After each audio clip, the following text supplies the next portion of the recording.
There was once a man who spent 10 days in the hospital, connected to an oxygen machine. When he recovered, he cried.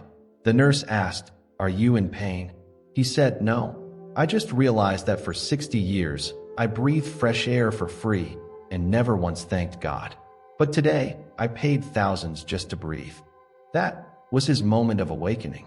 This is the power of gratitude. Have you ever helped someone and they didn't even say thank you?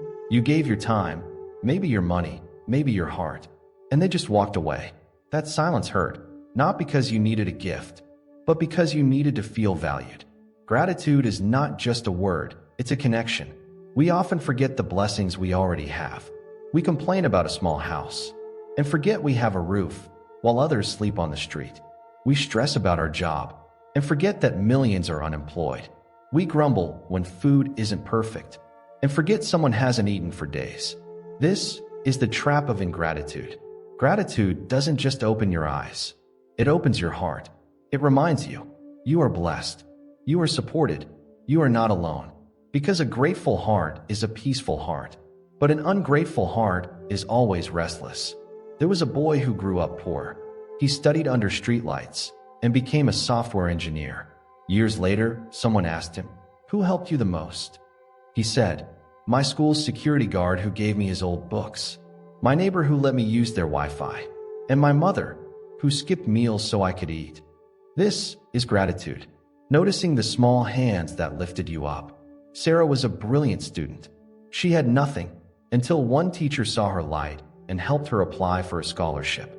Years later, she became successful. But when people asked how she made it, she said, "I did it on my own." She forgot the one who believed in her.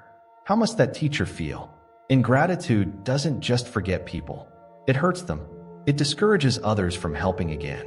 It breaks bonds. And it makes you feel alone. Because no one climbs alone. Sometimes success makes us say, "I did this. I earned it. I owe no one." But behind every story, there's always a hand that helped. A wife who worked double shifts. A teacher who stayed after class. A friend who listened when we cried. Ego says, "I owe nothing." Gratitude says, "I see everyone who helped me rise." After 27 years in prison, Nelson Mandela became president, and he invited his jailers to his inauguration. Not because he forgot the pain, but because he remembered everyone who helped him endure it. And then there's Oprah Winfrey, born in poverty, abused, told she would fail. But one person, her grandmother, believed in her. And Oprah never forgot that. She says, "I stand on the shoulders of those who came before me." That's real strength. That's real success. Why do we forget to be grateful? 1, because we think we deserve everything. But even effort needs support. 2, because we focus on what's missing, not what's already there. But someone out there would trade their life for what you call not enough.